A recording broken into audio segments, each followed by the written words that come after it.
আসসালামু আলাইকুম রহমতুল্লাহ। সুপ্রিয় সপ্তম শ্রেণীর শিক্ষার্থীরা, আশা করছি তোমরা সকলেই ভালো আছো। এখন আমি তোমাদের সামনে সপ্তম শ্রেণীর যে গণিত বইটা, এই বইয়ের 6.2 এর 10 নম্বর থেকে 15 নম্বর পর্যন্ত আমি আলোচনা করব। যোগফল নির্ণয়, বীজগণিতের যোগ বিয়োগ গুণ ভাগ এগুলো কিভাবে করতে হয় সেটা আমাদের শিখতে হবে। তো এখানে আমি 10 থেকে 15 পর্যন্ত যোগ করে দেখাবো। তোমরা ধৈর্য ধরে ভিডিওটি স্কিপ না করে সুন্দরভাবে মিলে মিলে দেখো, তাহলে তোমাদের জন্য বীজগণিতের যোগ একবারে পানির মতো হয়ে যাবে। তোমাদের কাছে আর কোনো কষ্টই থাকবে না। যে বীজগণিতের মধ্যে যে ধরনের যোগই আসুক না কেন, ভগ্নাংশের যোগ, সেগুলো তোমরা পেরে যাবে। তো যাই হোক, আমি কথা না বাড়িয়ে শুরু করবো এখনই। দেখো, 10 নম্বরে আছে 3a/5 প্লাস 2b/5। এখানে পাটিগণিতের নিয়ম অনুসারে আমরা ভগ্নাংশের যে হর আছে সে হরের লসাগু নির্ণয় করব। আর লসাগু নির্ণয় করলে তোমরা জানো যে যদি ভগ্নাংশের হরগুলো একই হয়ে যায় তাহলে ভগ্নাংশের লসাগু ওই একটা সংখ্যায় নিলে হবে, অর্থাৎ একটা কমন নিলেই হবে, আর কোনোটা নেওয়া লাগবে না। তো এখানে 5 এখানে 5, তার মানে লসাগুটা 5ই হবে।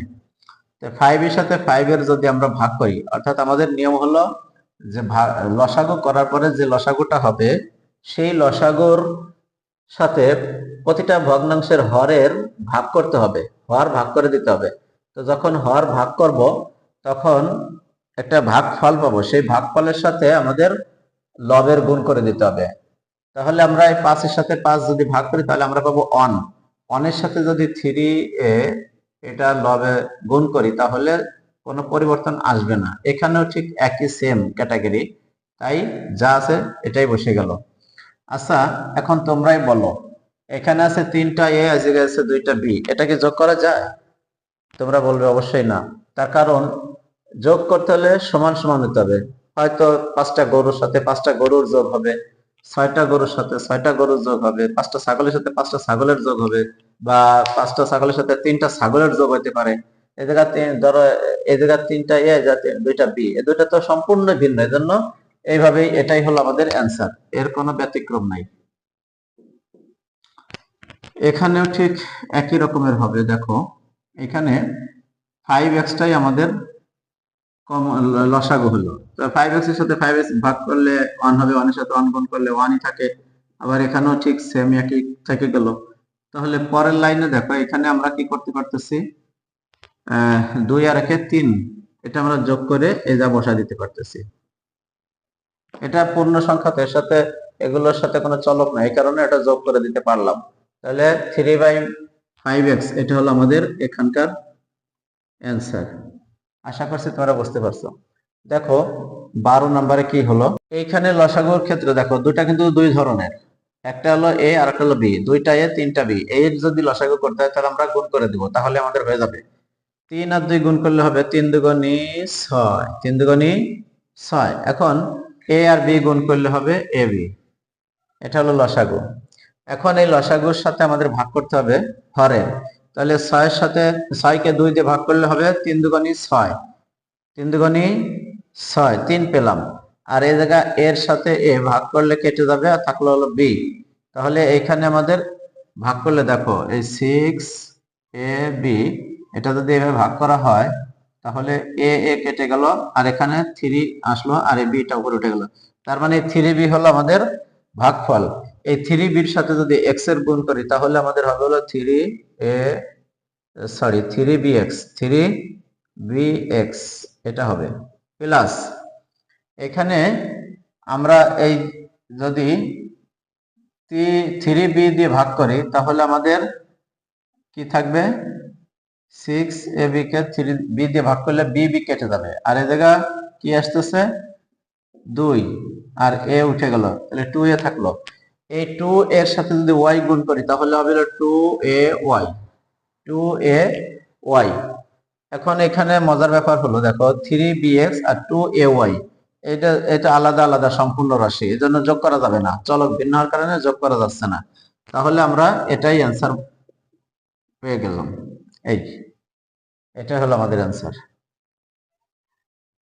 এখন দেখো মজার ব্যাপার, x প্লাস 1 আর x মাইনাস 2 দুটোই সম্পূর্ণ ভিন্ন রাশি, এজন্য এটাকে আমরা গুণ করে এভাবে বসাই দেবো, x plus 1 into x minus 2, এভাবেই বসবে। এখন এক্স প্লাস ওয়ান দিয়ে যদি এই পুরোটুকু ভাগ করে তাহলে নিঃসন্দেহে এক্স প্লাস ওয়ানের সাথে এক্স প্লাস ওয়ান কেটে যাবে। এখন এইখানে এক্স মাইনাস টু থাকলে এক্স মাইনাস টুর সাথে যদি 2a গুণ করি তাহলে 2a into x minus two এরকম বলবে, আর এই প্লাসটা এবার বসে যাবে। এবার দেখো এক্স মাইনাস টুর সাথে এটা ভাগ করলে এক্স মাইনাস টু কেটে যাবে, থাকবে হলো এক্স প্লাস ওয়ান, এর সাথে গুণ হবে হলো 2a into x plus one, এভাবে বলবে। এখন আমরা গুণ করে দেই, 2 এর সাথে x গুণ করলে হবে 2ax মাইনাস 2 এর সাথে 2 গুণ করলে হবে 4a প্লাস 2 এর সাথে x গুণ করলে হবে 2ax প্লাস 2a, অনের সাথে গুণ করলে যা আছে ঠিক তাই বসে যাবে। এখানে x plus 1 into x minus two এটা থেকেই যাবে, এটা থেকে যাবে। এখন আমরা খেয়াল করবো যে কোনটার সাথে কোনটা মিল আছে নাকি, যদি মিল থাকে তাহলে আমরা যোগ বিয়োগ করবো, আর যদি মিল না থাকে তাহলে আমরা কিছুই করবো না। তাহলে দেখো এখানে 2ax আর 2ax তাহলে আসতেছে হলো 4ax, দুটোই যোগ, আবার এখানে মাইনাস আর এখানে প্লাস, 4a থেকে 2a বিয়োগ হয়ে যাবে আর বড়টার চিহ্ন মাইনাস বসে যাবে, তাহলে থাকলো হলো 2a। এখানে x plus 1 into x minus two এটা থাকলো। আমরা আরো এক লাইন করতে পারি, সেটা হলো 2a যেহেতু দুই জায়গায় আছে, এই যে 2a আবার এর ভিতরে 4a মানে 2a পাওয়া যাবে, তার মানে 2a আমরা কমন নিতে পারবো, তাহলে কি দাঁড়াবে 2ax minus 1 by x plus 1 into x minus two, এটা হলো অ্যান্সার, এটা অ্যান্সার। আশা করছি তোমরা বুঝতে পারছো। এখন আমি দেখাবো 14 নম্বর। তাহলে আমাদের সেই একই নিয়ম, a প্লাস টু আর a মাইনাস টু, এটা তো আলাদা আলাদা, এই জন্য আমরা কি করব, a plus two into a minus two বসাই দেবো। a প্লাস টু এর সাথে এটা ভাগ করলে a প্লাস টু কেটে যাবে, থাকবে a মাইনাস টু, তাহলে a into a minus two plus a minus two কেটে গেল, থাকলো a প্লাস টু, তার মানে 2 ইন্টু a প্লাস টু। দেখো আবারও বলছি, a প্লাস টুর সাথে যদি এই পুরোটুকু ভাগ করি তাহলে a প্লাস টুর সাথে a প্লাস টু কেটে যায়, থাকলো a minus two, a minus টুর সাথে a গুণ করলে a into a minus two, আর এই প্লাসটা এখানে বসবে, a মাইনাস টু ভাগ করলে কেটে যাবে, থাকবে হলো a plus two, a plus টুর সাথে গুণ হবে 2, তাই আমি 2 ইন্টু a প্লাস টু বসাইছি।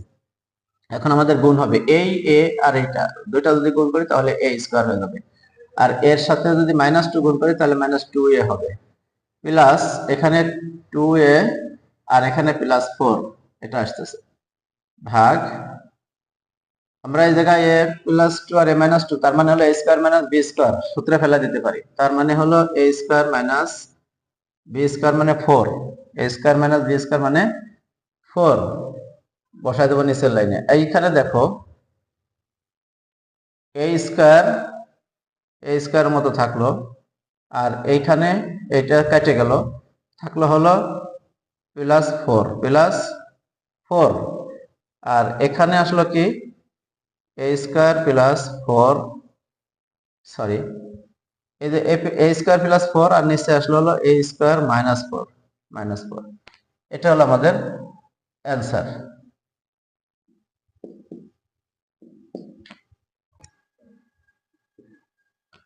এখানে দেখো একটা মিডল টার্ম করা লাগবে, তারপরে লসাগু নির্ণয় করা লাগবে, এখানে মিডল টার্ম না করে লসাগু আমরা করতে পারতেছি না, তাহলে এখানে আসতেছে এক্স স্কয়ার মাইনাস এজা যেহেতু 4x আছে আর এজা 5 আছে, তার মানে হলো এই 5x প্লাস x দিলেই মাইনাস 5x প্লাস x দিলে 4x হয়ে যাবে, আর এই মাইনাস 5টা আলাদা বসবে, প্লাস এখানে x প্লাস 1, এই 3 এর মতো 3 থাকলো, এখানে এই দুটো থেকে x কমন গেলে থাকবে x মাইনাস 5, আর এখান থেকে প্লাস 1 কমন গেলে থাকবে x minus 5 plus 4 into x plus 1, 3 by এখানে x minus 5 into x plus 1 বসলো, এই দুটোর একটা কমন নিলাম আর এই x প্লাস 1 আলাদা বসে গেল, প্লাস এখানে x প্লাস 1টা আলাদা বসলো। এখন এইখানে দেখো, এখানে x প্লাস ওয়ান এই একটা দুটোর একটা, আর এখানে আসবে হলো x মাইনাস ফাইভ, তার মানে হলো x প্লাস ওয়ান একটা আর x মাইনাস ফাইভ একটা, হয়ে গেল লসাগু নির্ণয় করা। এখন এই লসাগু দিয়ে লসাগু হর হর দিয়ে লসাগুকে ভাগ করতে হবে।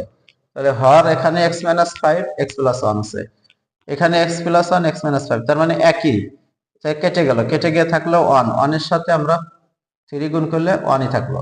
এখানে x প্লাস ওয়ান কেটে গেল, থাকলো x মাইনাস ফাইভ, তার সাথে যদি আমরা ফোর গুণ করে দিই তাহলে four into x minus five, এটা বলবে। এখন আমরা এই সাইডে চলে আসি, দেখো এই থ্রির মতো থ্রি বসবে, প্লাস ফোর দিয়ে এক্স কে গুণ করলে হবে ফোর এক্স, আর ফোর দিয়ে মাইনাস ফাইভ কে গুণ করলে হবে প্লাস মাইনাস মাইনাস বিশ। এখন এইখানে x plus one into x minus five বসলো। তাহলে 15 নম্বর পর্যন্ত আমরা দেখলাম যে আসলে কি হবে। এ পর্যন্ত আমাদের এই ভিডিওটা। পরবর্তী ভিডিওতে আমরা বিয়োগ অঙ্ক করব 16 থেকে 21 পর্যন্ত। তোমরা আমার সঙ্গেই থাকো। আসসালামু আলাইকুম ওয়া রাহমাতুল্লাহ।